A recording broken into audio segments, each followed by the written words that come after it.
Hi and welcome back to the channel.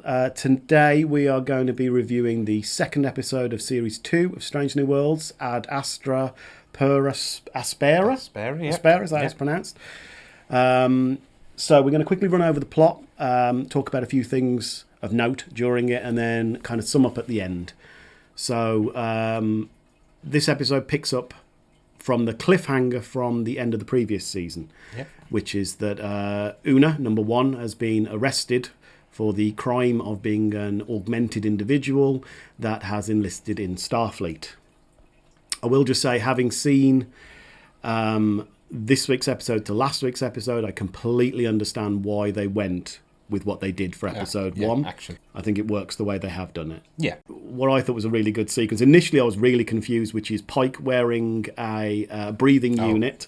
Love that. Which initially I thought he was trying just to see Una on the planet that she was incarcerated, which confused me. I'm like, why is he the only one wearing a breather? But I was wrong. That was all on me.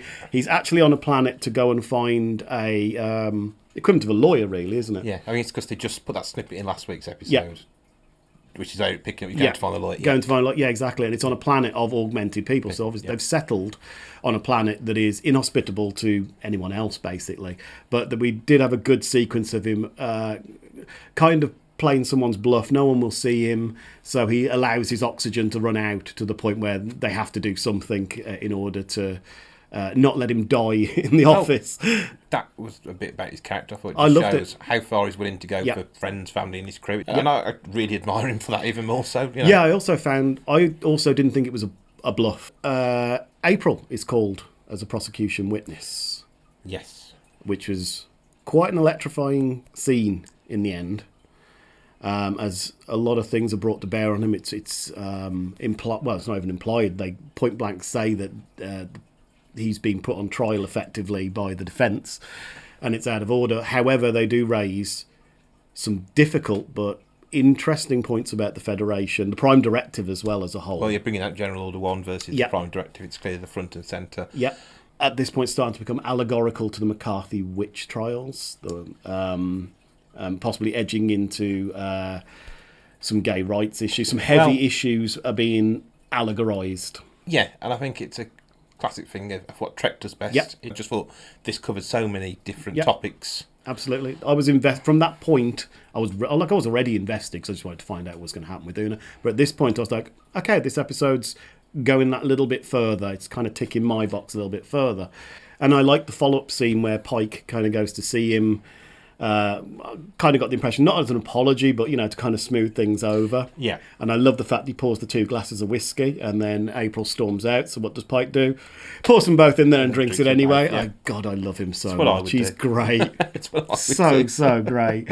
So we also got a scene with not long after that with Ortegas, who is, if you watched a previous video about what we wanted more and less of, I actually liked her in this scene. She's starting to remind me of kind of like a roughneck military.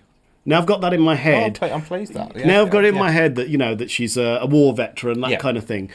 The way that she talks, the way that she speaks and behaves makes a lot more sense to me now, and I can see it in everything that she does and says. So in this scene in particular, I thought she was great. Yes, we had a good moment between La'an and Uhura, where Uhura sticks to her guns. La'an attempts to make her, to coerce her into breaking the rules for a friend, and Uhura sticks to her guns, which, like we said last week, she's starting to become more assertive in herself. Sure in herself. And to be fair, she was right. Everyone else would have got punished for it, and it wouldn't have gone anywhere. No, exactly. I just like that scene, because they have that moment where she's talking to her like they're on duty, and then they start using their names between each. It becomes personal all of a sudden. It does, it shows that mentor to mentoree sort of mentality, and how it's actually she's sort of outgrown that role. One of the things I thought this episode summed up quite well was all these little moments between characters, which I thought, they've really nailed every single character as it goes along. There's real confidence to the writing this week, which I think probably more so than I've seen in Strange New Worlds up until this point. It's like building blocks for their characters, and I feel like everyone's behaving like, well, not like I feel like they should, but I feel like everyone's kind of slotting into their roles and is now where they're supposed to be a little bit more. You know what I mean? And again, as we said last week, episode count, 10 episodes, season 1, 10 episodes, season 2. If you imagine this is halfway through a season, it would be. It's sort of midway point. You're quite right. You normally don't feel like you get to know, particularly on a starting show, you don't feel like you get to know the characters till quite near the end of that first 20-something episode season. So it's been a little bit hamstrung by that. And I feel like it's starting to come to fruition now a little bit more. What I liked about this story in particular was that they were doing, again, what you said earlier, what Trek does best, which is using science fiction as an allegory to make a modern point. Yeah. And as you said in our last review, cerebral Trek. Cerebral Trek, it's best, and it makes you think. Yeah. I sat there and I was like, right. And at a point you're thinking, at one point they're talking about human rights, as it were, in terms of modern day analogy. There's a very clear analogy to anti-Semitism. Yeah. But again, racism, gay rights, trans rights. It was all in there. It was all covered. And again, all allegorical. Yeah. And so, without saying, it's just which perfectly. I know that a lot of people like things to be direct and just said as they are, which there is a medium for that. There is an argument for that. But I don't feel like you get through to people that necessarily are against that kind of argument, and so that's the main purpose of allegories, that it's absorbed by someone that wouldn't necessarily have accepted these arguments, and it just sits under the subconscious and makes people just think that little bit more. That's when somebody who's against any one of those points, if they sit there and go, oh well, I agree with what they're saying, then you start to look at yourself. You put it into the modern, the real modern life and present life. And suddenly you start to question, well, actually. Well, that's always been Trek's strength. It manages to speak to everyone, and it just comes in and it just handles it in a way that doesn't immediately get the hackles up from somebody. It's just not in your face. It's obviously the issue's in your face, but it's done in such a way that you don't realise. I don't know what's happened in a week. Like I say, I'm not knocking that last week's, but I'm just saying the contrasting. There was a dramatic shift in quality as far as writing was concerned. And like I said, I enjoyed last week. It's for not an action terrible. Thing, great. But the difference I felt in this week's was like night and day. Then we get a kind of montage, or we had a montage of various members of the Enterprise crew taking the stand themselves. I enjoyed Spock's exchange, considering that they attempt to use logic against him, and he uses logic right back at them. Just turns it all the way around and hits it back, which I thought was a good sequence. And again, I felt that was a scene I felt like it could have been Nimoy. Yes, and I just like that quick because it called back to the Short Trek episode of Q&A. Yes, where they sing Gilbert and Sullivan in the turbo lift, and I was like, that's just brilliant. To have a little bit of a callback to something. Then we had Una takes the stand herself. Yes, as a witness, and gave quite an effective speech about prejudice and being singled out by a society that condones it or endorses it or encourages it. And I like the way that they kind of held a mirror up to the Federation without necessarily saying, oh, they're evil, they're bad now. It was, this has been driven by fear, and this is what's made people behave in a certain way, which is how these things often do work. I like the fact it wasn't another, there's an evil admiral, or there's a conspiracy and they're actually bad, or Federation evil. And it wasn't. It was just that they have become misguided. They've lost a little bit. They've lost perspective. They've gone too far in the opposite direction in order to prevent something bad happening. So they're doing what they feel is the right thing for the wrong reasons, essentially. And I've just liked how that was all handled and brought up. I thought it didn't devalue the Federation in any way, shape, or form. It just made you look at them in a different light, to the sense of, actually, this utopian society, as it were, might need to change its opinions. Which they've done quite a few times in modern Trek, but I don't feel like they've added that kind of nuance to say, how did it get there? They normally too often I see things where it's just, they're bad because. Whereas this was like, this is why. This is something bad that they are doing, and this is why they're doing it. And you sit there and think, okay, I can understand where they got to this point and why they would be closed off to it a bit, and why it would take something like this trial to bring it to light, to make them look at what it is that they're actually doing, and that they actually respond to it. Yeah, which is also very important. So we also got a little mention to something similar to segregation. It's mentioned that Una's colony separated into augments and non-augments. Did she mention blocks or something? I feel like she mentioned I got the impression, that it was like apartheid. Yeah, well, it reminded me of Deep Space Nine with the Bellrights. Yes, those districts. Yes, they do. Yeah, that's what it sort of reminded me of. I thought, well, again, it's just sort of. As you say, like an apartheid. Yeah, apartheid, and that her family choose to stay in the non-augment section, pretending that they aren't because they leave behind their family and everything else. And then, because I was questioning at this point, we go through all of these reasons why would Una want to be in Starfleet after all of this, and then we get their reasoning, which is that she sees.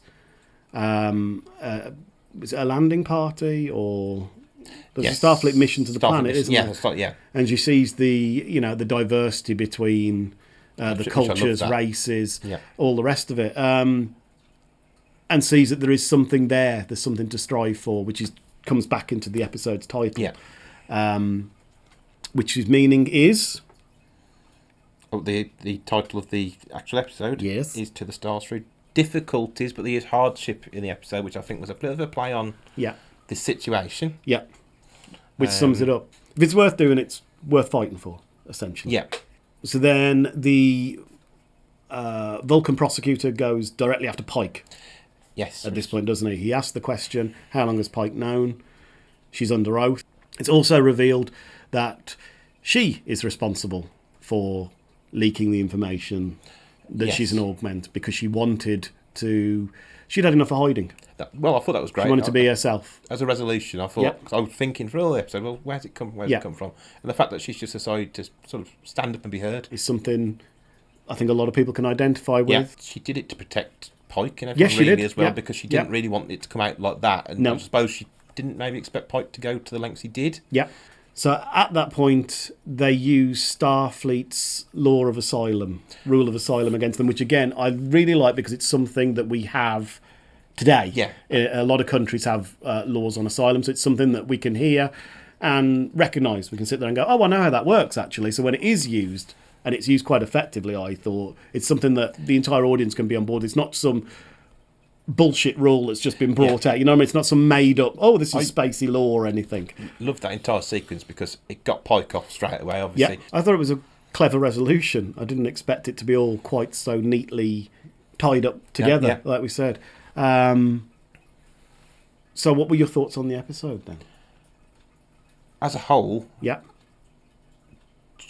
considering last week we said we wanted cerebral, we did. I just thought it would have perfect to sort of, especially if you're new to Trek. I think if you're new to Trek, that episode sums up Trek to me. It does. And, again, treading over what we said before, messages held up, modern day held up against a mirror, Starfleet held up against a mirror. But no, for me, the entire episode is up there. Probably my favourite of New Trek. I know Star Trek Picard season 3, but if we take that out of the equation as a whole series, probably my favourite episode of New Trek so far. I've got to say, really strong. I really loved it. I hate to absolutely agree with you, but I utterly loved it. I absolutely loved it. That is exactly what I want from Star Trek, and I think they did it. They did it so well. It's not what I expected. Was it as good as Measure of a Man? No, but there isn't much that is as good as Measure of a Man. Did it come close? Yeah. And exactly what you just said, it's probably my favourite episode of New Star Trek. Yes, I love Picard as a whole. Nothing will get my heart pounding like seeing the Enterprise D again. Yep. But that was essentially a movie. Yeah, that's what I'm trying to say. Yeah, as an I'm judging this more as episodic and easily, hands down, the best episode of New Trek, I think. I just think like it nailed Star Trek. Yeah, it did. It played to all of Star Trek's strengths. I have very little negatives to say about it, which is surprising. I'm more the negative one. Everyone got a bit.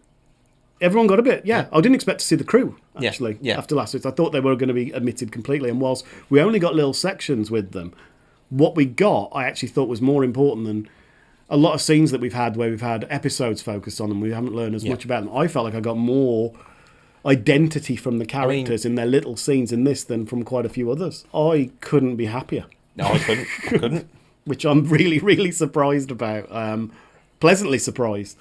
And plays into our previous video, which I'll try and put a link up there somewhere. That Trek is heading in a positive direction. And this is just playing right into it. If they can keep exactly what we said.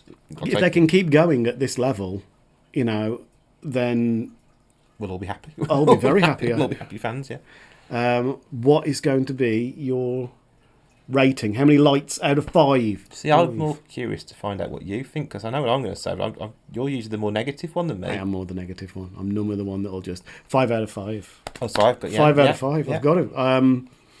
I've got no faults with it, so that's about it. Okay, I'm pleased with that. Like, you know, yeah, because I was thinking normally. Yeah. I thought you might be a 4.5 or a. I was tempted, but I was riveted the whole episode. Yeah, absolutely riveted. And that's the thing. It pulled you in, didn't it? Yeah. It did what it did. Yeah. You know.